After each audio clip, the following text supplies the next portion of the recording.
Assalamualaikum warahmatullahi wabarakatuh. Selamat datang kembali di Drupadi Horor. Namun sebelum kamu mendengarkan, jangan lupa subscribe dan nyalakan loncengnya agar kamu dapat notifikasi dari video terbaru selanjutnya. Tuliskan juga pendapat kalian pada kolom komentar di bawah. Selamat mendengarkan.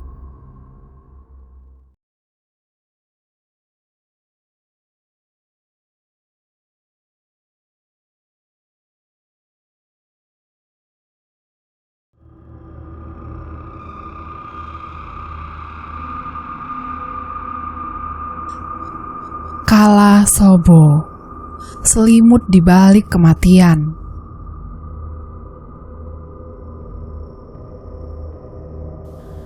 Jalanan nampak lenggang. Arman mengambil sebatang rokok yang ada pada dashboard mobil. Ia kemudian melirik ke tempat seorang laki-laki yang sedang duduk di bangku sopir. Sebelumnya, ia tidak mengenali siapa laki-laki ini. Karena tiba-tiba saja, Tuan Sobo mengutus dirinya untuk ikut menunaikan tugas bersama dengan seseorang yang diperkenalkan oleh Tuan Sobo kepada dirinya sebagai salah satu anggeng miliknya. Namanya Supri. Usia Supri mungkin jauh lebih tua dibandingkan Arman sendiri. Namun bentuk tubuh dan fisiknya masih terlihat bugar dan tidak seperti orang kebanyakan yang seusia dengan dirinya. Hal ini yang terkadang membuat Arman merasa terheran-heran. Bagaimana cara orang-orang ini bisa tetap menjaga bentuk dan fisiknya sampai seperti itu? Apakah benar kalau orang-orang yang tinggal di pelosok pedesaan rata-rata awet muda, seperti yang sering dirinya dengar? Karena iparnya juga kurang lebih seperti itu.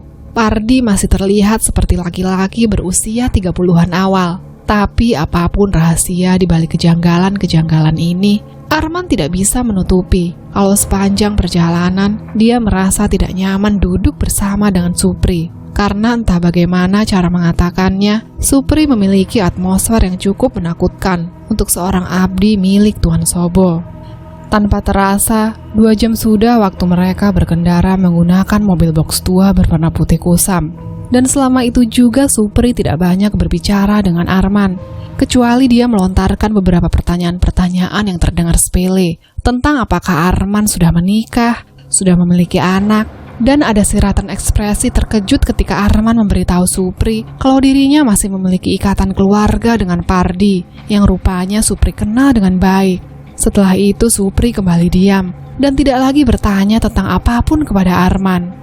Mobil berhenti di jalanan yang menanjak di samping tikungan atas sebelum masuk ke jalanan yang berbecek yang langsung mengarah masuk ke dalam hutan. Di sana, Supri kemudian keluar dari dalam mobil. Kemudian duduk sebentar di atas sebuah batu besar yang ada di samping jalan, sambil menyesap rokok yang dia ambil dari dalam kantung celananya. Arman kemudian mengikuti. Waktu itu hari masih petang. Arman sama sekali tidak tahu alasan dan kenapa mereka harus pergi sampai sejauh ini. Karena baik Tuan Sobo maupun Supri, tidak ada satupun dari mereka yang mau memberitahu dirinya.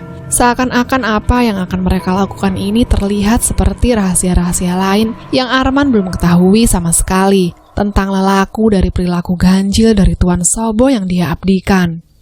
Supri menyesap rokok sebelum mengembuskannya ke udara, membuat kepulan asap itu melayang-layang di atas kepalanya sebelum menghilang perlahan-lahan. Disitulah Arman kemudian bergabung dengan Supri. "Mas, kini ki asline kate teng pundi toh? Kok koyone gopo kabeh?" Supri tidak langsung menjawab. Ia hanya diam saja sembari melihat ke arah Arman sekali lagi, seperti memperhatikan setiap detil yang Arman miliki. Ia benar-benar seperti tidak mau ada satupun yang luput dari pandangannya. Hal ini membuat Arman merasa semakin tidak nyaman. Dan tak hanya itu saja, Arman bahkan sempat merasa tersinggung ketika Supri melakukan itu kepada dirinya. Tak lama kemudian Supri membuang putung rokok ke bawah kakinya. Ia menginjaknya kuat-kuat, kemudian berkata kepada Arman ketika mereka saling berhadap-hadapan, "Nanti kau juga akan tahu dengan sendirinya," katanya seraya berjalan meninggalkan tempat itu. Dan dengan sengaja ia menabrak bahu Arman sebelum laki-laki itu melangkah masuk ke dalam mobil kembali. Perjalanan pun akhirnya berlanjut. Hari semakin gelap, namun laju mobil semakin merangsak masuk ke dalam hutan. melewati semak belukar yang ditumbuhi pohon-pohon tinggi dan besar. Beberapa kali Arman mendengar dengan jelas suara anjing-anjing liar yang menyalak dari sisi kiri dan kanan jalan. Namun Supri masih terlihat tenang, seakan tidak ada yang terjadi dengan mereka. Di dalam hati Arman, ia ingin memaksa laki-laki itu untuk mengatakan apa yang sebenarnya akan mereka lakukan di tempat seperti ini. Namun Arman kemudian mengurungkan niatnya saat melihat tak jauh dari tempatnya, di atas jalanan setapak tempat mobil mereka sedang melaju pelan, terlihat sebuah pemukiman penduduk. Arman tentu saja merasa janggal dengan hal ini. Siapa yang menduga sebelumnya kalau di dalam hutan ada sebuah desa kecil yang mana ia tidak pernah mendengar tempat ini sebelumnya. Mungkin saja tempat itulah yang menjadi tujuan Supri hari ini. Supri kemudian menghentikan laju mobil di depan salah satu rumah yang rupanya para penghuninya seperti sudah menunggu kedatangan mereka.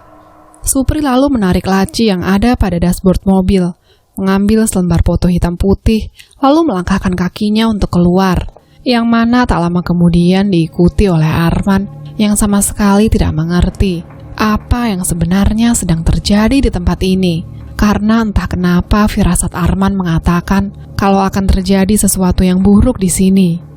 Orang-orang itu yang sebagian besar adalah laki-laki dewasa, kemudian berdiri ketika melihat Arman dan Supri datang mendekat. Di tangan mereka masing-masing tergenggam sebilah golok maupun benda-benda tajam yang cukup berbahaya jika dihantamkan ke tubuh mereka. Selain itu, wajah orang-orang yang ada di desa asing ini nampak terlihat tegang dan diliputi dengan amarah yang membuncah. Namun Supri seperti tidak terlalu peduli dengan semua itu. Ia justru datang semakin mendekat ke tempat orang-orang itu berdiri, yang kemungkinan adalah penduduk-penduduk asli yang tinggal di desa ini, atau mungkin saja mereka adalah bagian dari anggota keluarga yang sedang Arman dan Supri singgahi ini. Tanpa tedeng aling-aling, Supri kemudian berkata kepada mereka dengan suara yang terdengar tegas, "Sugeng Dalu, Tuan Kalasobo nagih janji." Arman yang mendengar itu hanya bisa terdiam lama, namun ia memperhatikan gerak-gerik mereka. Kalau dalam sepersekian detik, ada perubahan yang signifikan kepada mereka setelah mendengar nama Tuan Sobo disebut. Tak berselang lama, barisan laki-laki yang menggenggam golok dengan mantap itu tiba-tiba mengendurkan ekspresi wajah mereka dengan sendirinya. Siratan makna ekspresi yang sebelumnya dipenuhi oleh amarah mendadak mengendur dan digantikan oleh wajah-wajah yang nampak seperti gelisah. Tak lama kemudian satu dari laki-laki yang sedang berdiri di sana berkata kepada Supri, "Monggo, mlebet sik mas." Orang-orang itu kemudian memberi mereka jalan. Arman yang masih belum mengerti maksud dari semua ini hanya bisa terdiam melewati tubuh-tubuh tegap dari orang-orang ini. Meskipun tatapan-tatapan kurang bersahabat dari mereka masih saja terlihat jelas dan membuat Arman merasa tidak nyaman. Sampailah mereka di dalam sebuah ruang tamu, di mana kini banyak sekali wanita atau lebih tepatnya ibu-ibu paruhbaya sedang berkumpul satu sama lain. Mereka duduk di atas matras dengan lantai ubin yang terasa begitu dingin. Tatapan wanita-wanita itu tidak kalah sengit, seperti laki-laki yang saat ini kebanyakan dari mereka sedang menunggu di luar rumah. Namun seperti sebelumnya, tidak ada dari mereka yang bereaksi menyerang balik Arman maupun Supri. Mereka kemudian menyingkir satu persatu, mempersilahkan Arman dan Supri untuk duduk terlebih dahulu. Laki-laki yang tadi menuntun Arman dan Supri kemudian ikut bergabung. Wajahnya dipenuhi oleh kumis dan jambang, tubuhnya tambun, namun berotot khas para petani-petani yang ada di desa-desa.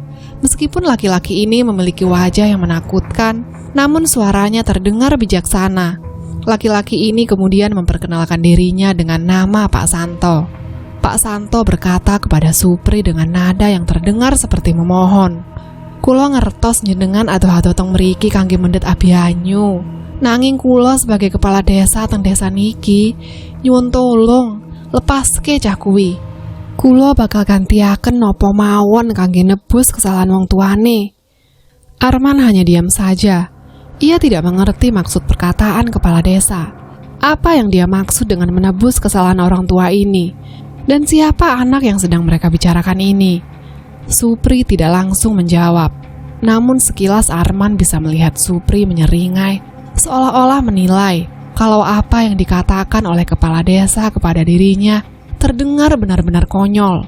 Sembari melinting rokok yang dia temukan di atas meja, Supri kemudian berkata, "Kue ngerti, sinten niku Tuan Kalasobo? Niku terah rayit sing randuwe kompromi, Pak Lek. Yen kue ngerti nek sampe kula nglakoni niku, gulu kula sampun dibelah yen mantuk tekan kene." Dadi jawabanku siji, ora iso. Perkataan Supri menimbulkan huru-hara di luar pintu. Beberapa dari orang-orang yang ada di luar rumah, mereka semua berteriak. Bahkan ada salah satu di antara mereka yang berkata agar menghabisi Supri saat ini juga. Namun Pak Santo selaku kepala desa kemudian menenangkan riuh marah itu. "Bapak esek tak sedo, Mas. Kula ngerti sinten niku Tuan Sobo. Nanging nopo jenengan randuwe ati meneh. Wis seminggu ibuke nangis terus. Mek anake sing siji-sijine diduweni kalih dekne. Kula purun nuker nyawa cah iku kalih nyawa kula. Nek sampean kudu nggawa klomo." Supri masih menyeringai, seperti tidak peduli dengan setiap kata yang keluar dari dalam mulut kepala desa. Sebaliknya, Supri kemudian menjawab dengan lantang, "Jangan pernah membuat perjanjian dengan iblis jika Tuan tidak sanggup menanggung resikonya. Begitu juga, jangan pernah mengingkari perjanjian dengan iblis jika Tuan tidak siap untuk kehilangan semuanya." Arman yang mendengar kalimat itu keluar dari dalam mulut Supri hanya bisa bergidik diam. Betapa menakutkannya saat ini Supri di mata Arman. Bahkan ketika Arman mencuri-curi pandang pada kerumunan wanita yang sedang melihat mereka dengan sorot sengit, di mana ada satu wanita yang terus-menerus menangis dan berusaha ditenangkan oleh beberapa di antara mereka. Dia pasti ibu yang dimaksud oleh kepala desa tadi. Namun tetap saja, Arman masih belum mengerti apa arti dari percakapan ini. Kepala desa hanya diam saja. Nampaknya kalimat terakhir Arman membuat laki-laki parubaya itu tidak bisa berkutik. Benarkah Tuan Sobo semenakutkan itu? Benarkah di balik sosoknya yang sederhana dan murah senyum, Tuan Sobo layaknya iblis yang hidup dalam raga manusia? Entahlah, banyak yang Arman tidak bisa katakan saat ini mengenai riwayat kehidupan orang tua itu. Namun melihat gelagat dari orang-orang ini, nampaknya ada banyak hal yang harus Arman ketahui tentang kepada siapa dirinya mengabdi saat ini. Supri kemudian berdiri. Ia berbisik kepada wanita yang sedang menangis itu, yang mana tak lama kemudian diakhiri dengan Supri yang menyerahkan selembar foto itu kepada dirinya. "Nang ndi cah kuwi? Aku kudu nglakoni ritualiku saiki." Wanita itu hanya menundukkan kepala, tak mau menjawab pertanyaan Supri. Sementara yang lain hanya diam saja, sembari sorot matanya melihat ke wajah Supri dengan ekspresi getir. Tak ada yang tahu apa yang saat ini ada di dalam kepala ibu-ibu yang sedang mengerumuni wanita itu. Namun Arman merasakan getir saat tahu kalau rupanya mereka datang jauh-jauh ke tempat ini hanya untuk merebut seorang bayi dari tangan ibu kandungnya sendiri yang sebelumnya ditinggal mati oleh suaminya. Kepala desa pun hanya bisa diam saja. Ia duduk bersila dengan terus menundukkan kepala. Hingga akhirnya Supri tiba-tiba saja menoleh ke salah satu pintu yang berada tidak jauh dari tempatnya saat ini berdiri. Tidak hanya Supri yang kemudian menyadari sesuatu, namun semua orang yang berada di tempat ini dibuat diam sewaktu mendengar salah satu kidung merdu sedang dinyanyikan oleh seorang wanita yang suaranya terdengar dari salah satu pintu kamar. "Kanjeng Putri." Supri lalu berjalan mendekat, menuju ke arah pintu yang masih menendangkan merdu alunan suara kidung yang mendayu-dayu. Lagu tembang Jawa itu dinyanyikan dengan suara yang begitu pilu, menceritakan tentang arti di balik kematian dan pengabdian. Semua itu memiliki konsekuensinya sendiri.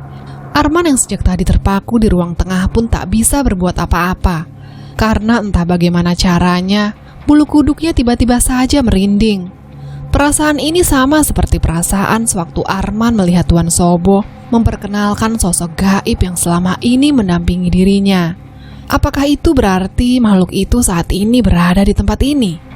Di tengah langkah kaki Supri menampaki lantai kayu di dalam rumah ini, tiba-tiba suara langkah terengah-engah melewati dirinya begitu saja.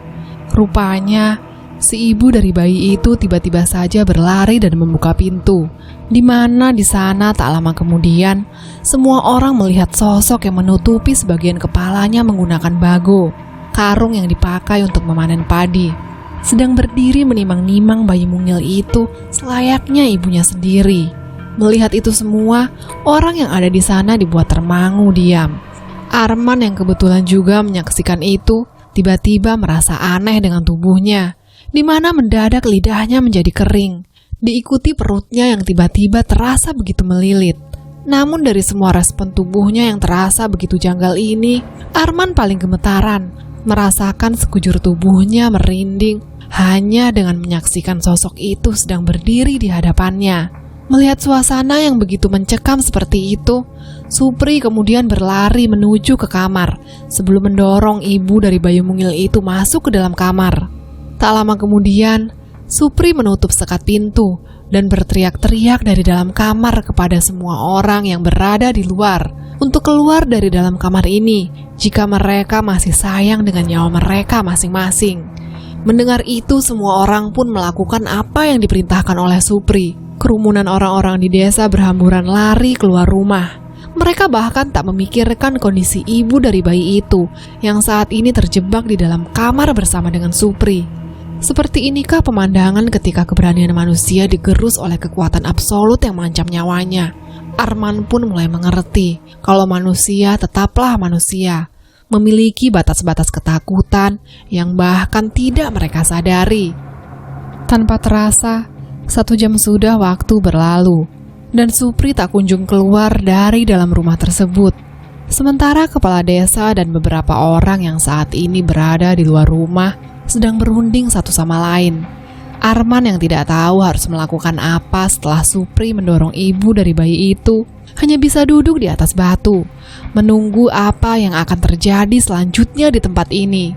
Sembari menyalakan sebatang rokok, Arman mencoba menguping hasil berunding dari mereka yang sebagian besar mengusulkan agar menebas kepala Supri kalau dia keluar dari rumah itu dengan menggendong bayi tersebut. Kepala desa pun sudah tidak bisa mengendalikan warganya yang sebagian besar setuju dengan ide menebas dan menggorok kepala Supri kalau orang itu masih nekat untuk mengambil paksa bayi itu dari tangan ibunya. Sementara Arman sendiri nampaknya tidak terlalu dipedulikan oleh sebagian besar warga yang melihatnya dengan tatapan jijik dan sama sekali dibiarkan menjauh dari kerumunan mereka. Tak lama berselang, terbukalah pintu rumah itu, di mana Supri melangkah keluar dengan menggendong bayi itu yang kini tubuhnya dibalut dan ditutupi oleh kain jarik bermotif. Arman terdiam melihat Supri yang berjalan begitu saja. Wajahnya nampak tenang, seakan-akan tidak ada yang terjadi kepada dirinya. "Apa yang sebenarnya terjadi sama orang ini, anjing?" kata salah satu warga yang melihat Supri dengan sorot mata yang getir. Kepala desa berusaha untuk menenangkan sebagian warganya yang saat ini tangannya gemetar hebat sambil menggenggam erat-erat golok yang ada di tangannya. "Kulo sampun oleh anak sing didadekno jaminan. Lek ngono, kulo pamit sedaya," kata Supri yang sama sekali tidak tahu menau kalau kepalanya saat ini sedang terancam oleh warga yang murka. Dan benar saja, salah seorang pria tua berhasil lolos dari cengkraman kepala desa. Ia berlari menuju ke tempat Supri dan berniat mau menebas entah tubuh atau kepalanya. Tapi ia segera dihentikan oleh jerit wanita yang menjadi ibu si bayi yang ada di tangan Supri. Seketika hening. Semua orang yang ada di tempat ini kemudian melihat ke arah wanita itu yang kemudian berjalan mendekati orang-orang. Wanita yang sebelumnya menangis dan menjerit seperti orang gila itu tiba-tiba saja berubah sikapnya kepada Supri dan berkata kepada kepala desa kalau hutang harus segera dilunasi, yang mana berarti wanita itu sudah memberi keputusan untuk membiarkan Supri pergi bersama dengan darah dagingnya sendiri. Hal ini tentu saja membuat orang termangu diam mematung, tidak mengerti apa yang baru saja terjadi. Rasanya aneh dan tidak masuk akal. Bagaimana seorang ibu bisa merelakan kepergian buah hatinya sendiri hanya karena bertemu oleh dia yang diperagungkan, Kanjeng Putri. Apa yang sebenarnya terjadi di dalam ruangan itu? Entahlah, hanya mereka dan Tuhan yang tahu. Mobil pun akhirnya meninggalkan desa tersebut. Namun wajah orang-orang itu tak akan pernah bisa Arman lupakan. Wajah-wajah yang penasaran dan masih menaruh dendam kepada mereka.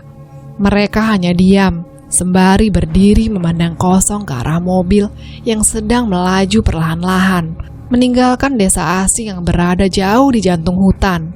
Kini, di dalam mobil Arman tidak tahu apa yang harus dia lakukan kepada bayi mungil yang ada di tangannya saat ini. Kulitnya masih kemerah-merahan, yang menandakan usianya tidak lebih dari beberapa minggu. Sementara Supri masih duduk di bangku sopir. Beberapa kali ia melihat ke arah bayi yang ada di tangan Arman, tanpa mengatakan sepatah kata pun tentang apa yang sebenarnya membuat ibu dari bayi mungil ini akhirnya mau dan merelakan begitu saja.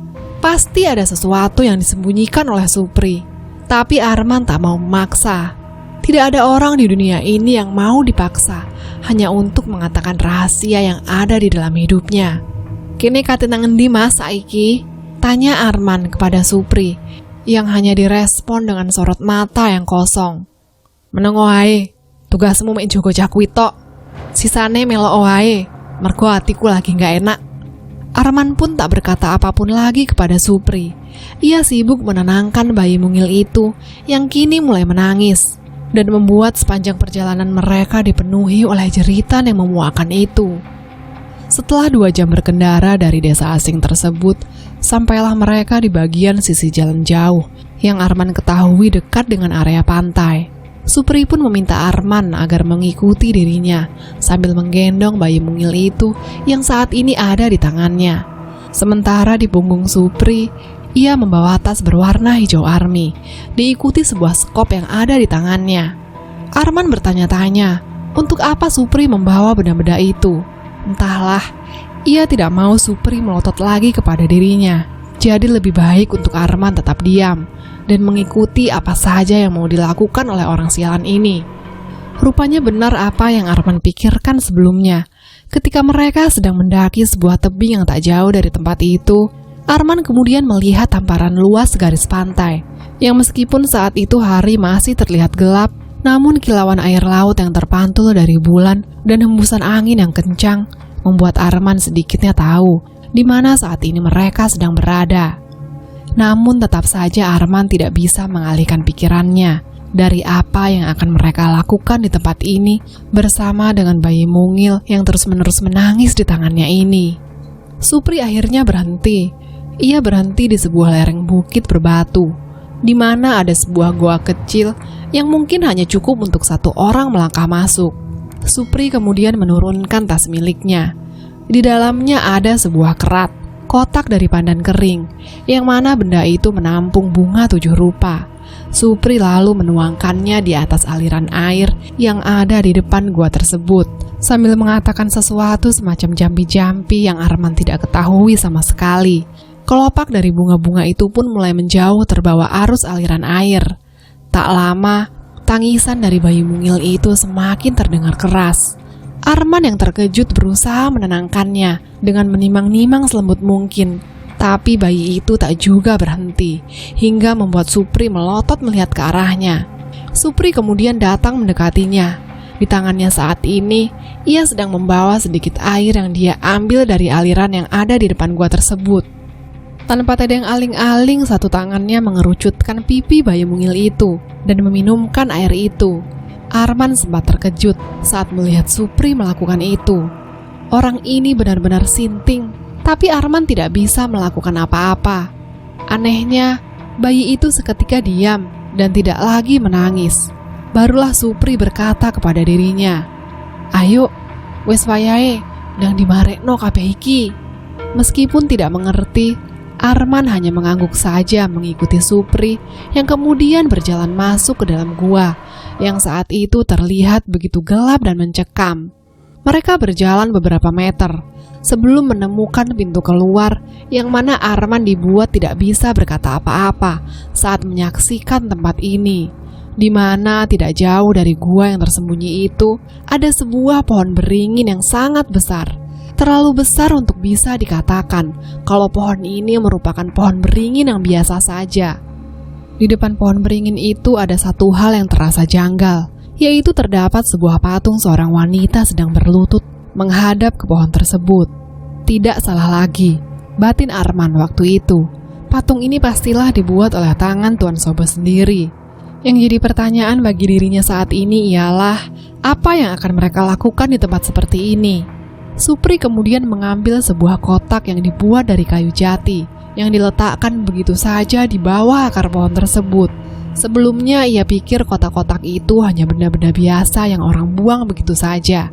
Rupanya semua ini sudah dipersiapkan sebelumnya. Supri lalu menuangkan sesuatu dari dalam botol yang dia ambil dari tas punggungnya. Warnanya merah kehitam-hitaman. Aromanya tercium anyir, seperti darah babi yang sebelumnya sudah Arman ketahui bebauannya. Sembari dia memandangi apa yang dilakukan oleh Supri membasahi isi dari kotak kayu tersebut, Arman melihat ke sana kemari. Tempat ini terlalu menakutkan, dengan semak belukar sejauh mata memandang, diikuti pohon-pohon tinggi besar. Rasanya bulu kuduknya tidak berhenti berdiri. Ia merasa asing dengan suasana semencekam ini. Supri kemudian lagi-lagi menjampi-jampi kotak kayu jati tersebut. Setelahnya barulah dia mengangkat kotak yang panjangnya sekitar 50-54 cm itu menuju ke balik pohon beringin yang kemudian diikuti oleh Arman. Di sanalah Arman menemukan pemandangan yang ganjil, di mana di balik pohon beringin itu ada sebuah tanah lapang kosong yang luas yang dibersihkan dari semak belukar yang mengintari tempat ini. Anehnya Arman menaruh curiga, karena entah kenapa tempat ini terasa begitu ganjil, di mana sejauh mata memandang, Arman menemukan potongan dari bambu yang sudah berwarna kekuningan. Bambu-bambu ini ditancapkan begitu saja di atas tanah. Beberapa masih berwarna hijau tua. Apa maksud dari bambu-bambu ini? Arman tidak mengerti sama sekali. Barulah Supri sampai di salah satu tanah di depan pohon beringin tua tersebut, yang mana di bawahnya banyak sekali sesajen diletakkan menghiasi akar-akar gemuknya. Supri lalu memasukkan kotak yang sudah dialiri darah hitam tadi ke dalam sebuah lubang yang sama besarnya dengan kotak kayu jati tersebut. Tak lama kemudian, Supri mengambil benda lain dari dalam tas hijau army miliknya. Saat Arman memperhatikan Supri melakukan itu, ia terenyak saat tahu kalau benda terakhir yang Supri ambil dari dalam tas miliknya adalah sepotong kepala babi kecil yang kemudian dia lemparkan begitu saja ke dalam lubang yang sebelumnya sudah dia isi dengan kotak kayu tersebut. Arman merasa semakin aneh melihat sikap Supri yang melakukannya dengan lihai, seakan ini bukan kali pertama dia melakukan hal ini. Di tengah-tengah rasa penasaran apa yang sebenarnya dilakukan oleh Supri ini, tiba-tiba laki-laki itu memandang ke arahnya dengan sorot mata yang dingin. "Kene caiku, ayo ndang dimarek nih." Kaget, tentu saja Arman sempat terdiam mematung saat mendengar Supri meminta bayi mungil yang saat ini ada di tangannya. Ia merasa kalau ini adalah ide yang buruk, tapi Supri masih diam melotot ke arahnya, sembari tangannya memberi gestur meminta bayi yang ada di tangan Arman. Arman masih diam mematung, tubuhnya tidak bisa bergerak sama sekali. Supri pun akhirnya berdiri, lalu berjalan mendekat ke arahnya. "Kowe iki, ra krungu ta aku ngomong apa? Kene cah kuwi." Arman sempat menolak menyerahkan bayi yang ada di tangannya, tapi Supri justru menyeringai ke arahnya. "He, canyar, kowe eruh ta apa sing mau lakoni iki?" Arman menggeleng-gelengkan kepala tidak mengerti. Tapi justru Supri semakin menyeringai lebar. "Kowe ora roh sapa iku tuan sapa sing asline tah? Ojo gawe dulinan niki, nek kowe gak kepengin mati sak matine." Tubuh Arman merinding saat mendengarnya, dan entah kenapa tiba-tiba ia seperti ketakutan luar biasa. Wajah Tuan Sobo seperti tiba-tiba muncul di dalam kepalanya dan membuat sekujur tubuhnya bergidik ketakutan. Supri pun merebut bayi itu dari tangan Arman. Ia kemudian berkata kepada Arman agar diam saja dan tidak melakukan sesuatu yang bodoh di tempat seperti ini. Arman pun hanya bisa diam mematung, tak dapat bergerak lagi. Seperti yang sudah Arman duga, Supri meletakkan bayi mungil itu yang saat ini sedang kebingungan ke dalam kotak yang dipenuhi darah berwarna hitam itu, juga dengan kepala anakan babi yang sudah terpenggal sebelumnya berada di sampingnya. Siapa yang menduga bayi mungil itu akan memiliki nasib yang teramat malang dan tanpa Arman bisa melakukan apa-apa untuknya. Arman hanya berdiri, terlalu takut untuk bergerak, sembari mendengar suara bayi itu yang mulai menangis kembali.